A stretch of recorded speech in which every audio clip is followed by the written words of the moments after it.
So when you have Mars conjunct square opposed Mercury, your thinking is going to get forced, pushy, aggressive, sharp, harsh, angry, judgmental, restless. It's not going to get mellow. Someone with a Mars Mercury conjunct is not mellow. Oh, how are you doing? Hi, good to see you. You're not going to meet someone like that. Someone with a Mercury Mars and a Mercury sextile or trine, they might be a little bit smoother, no hassle, and they don't have stress between the mind and the Mars, but at the same time, they don't have the adrenaline to go make more happen. They're just kind of going with the flow. There's not the same stress around. So my point is the stress is very useful and very important.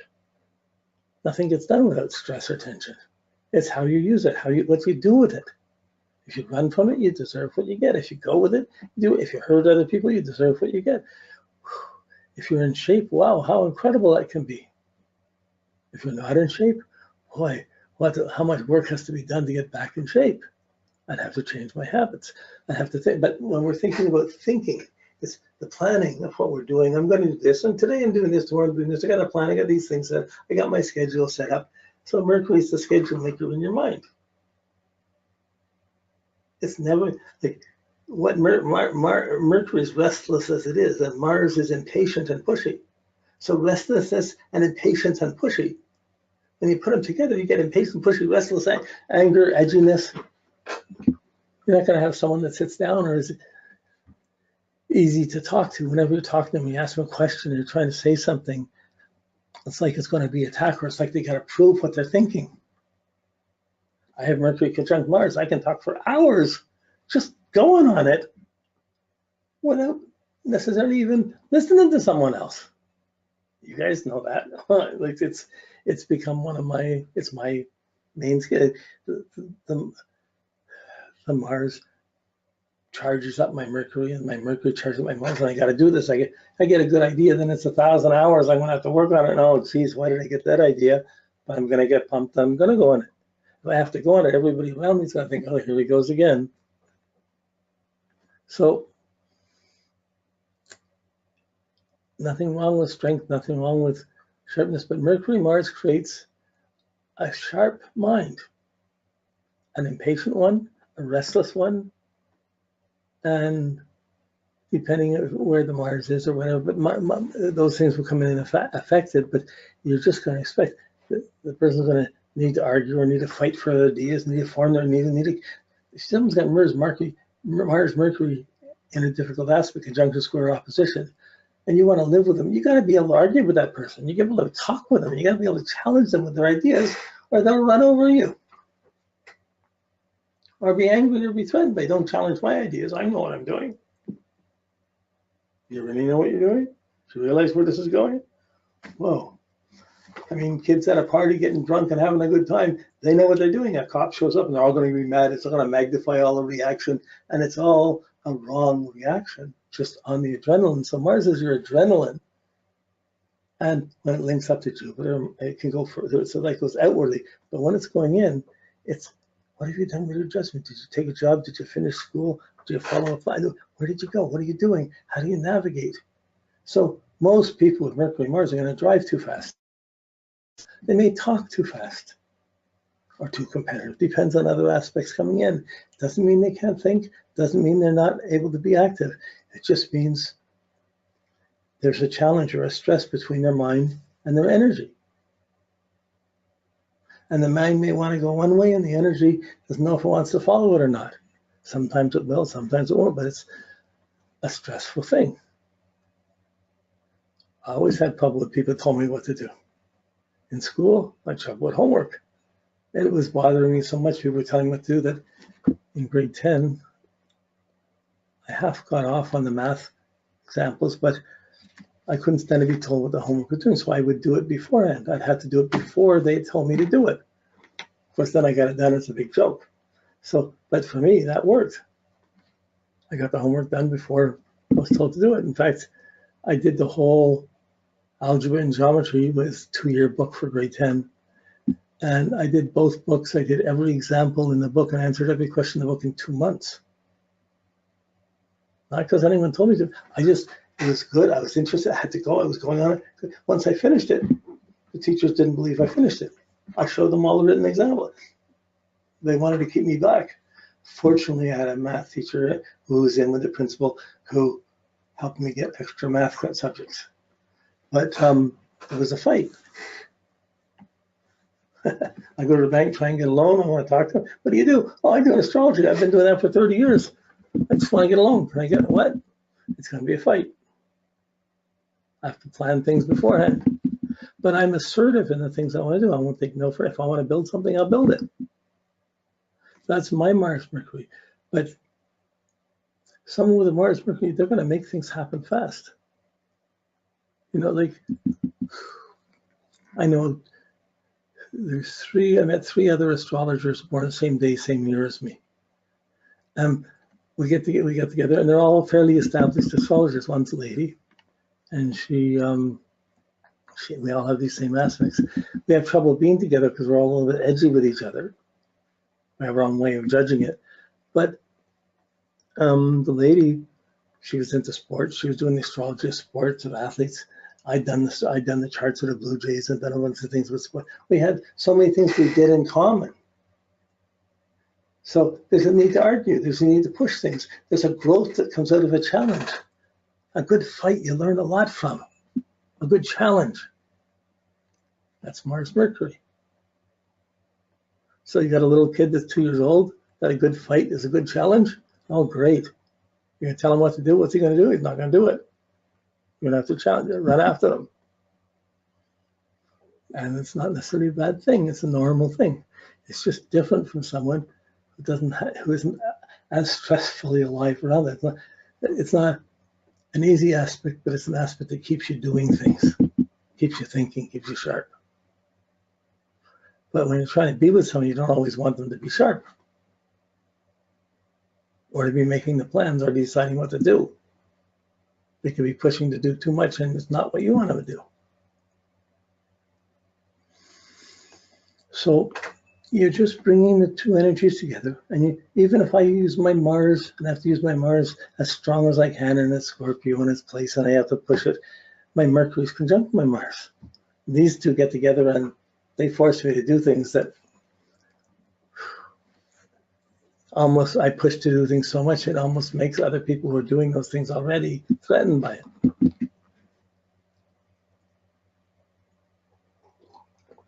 So it affects your timing. It makes, this is Mercury, Mars are smart aspects. There's this intelligence, there's a sarcasm to it, a sharpness, a cutting edge to the thinking. But there's also a tendency to act on ideas quick. That's a good idea, I'll do it. I think this, I'm going to do it. There's an idea to put the ideas into action, to force them, and to be angry with anyone that interferes or blocks that way. So it's not hard to see how in competitive jobs in sports or in sales jobs or pushy jobs where this pushing mind can be very useful. But it's, if you think in research, being able to push ideas, to take it all the way to get experiences around it, in teaching, being able to write, being able to express themselves, these are smart energies, but not everybody's, they're going to want to do things not everyone, especially mom, is going to agree with.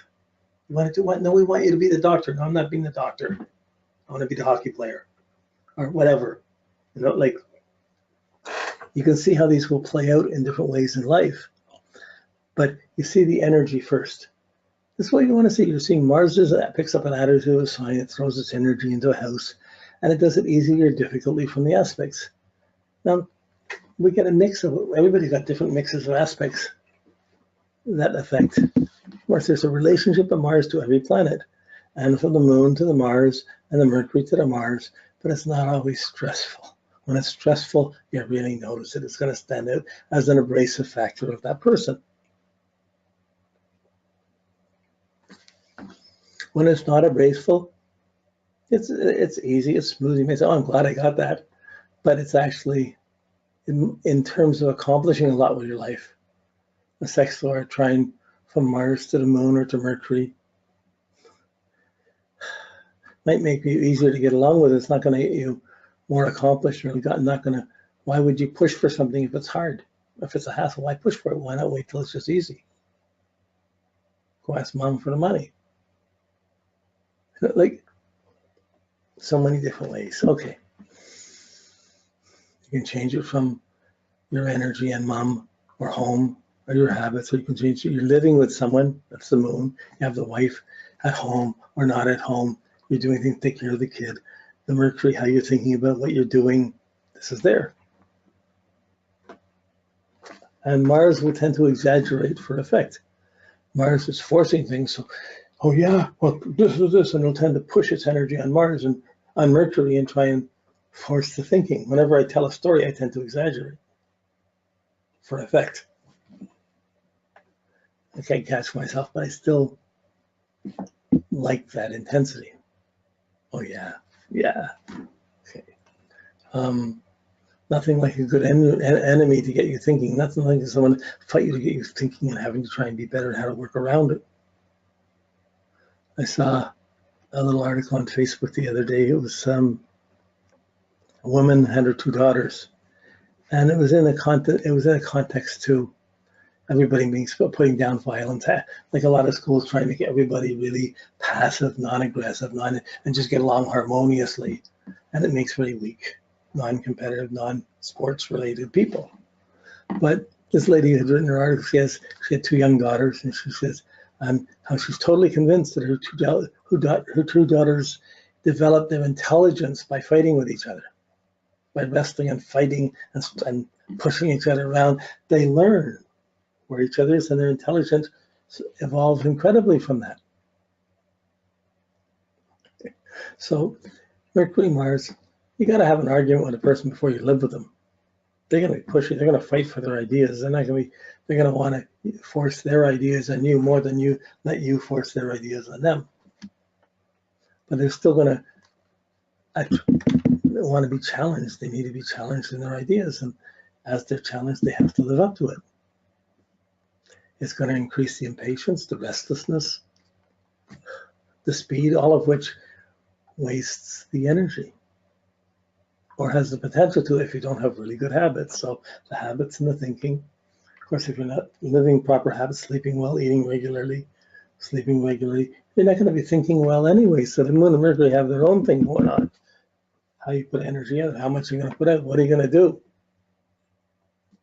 That's Mars.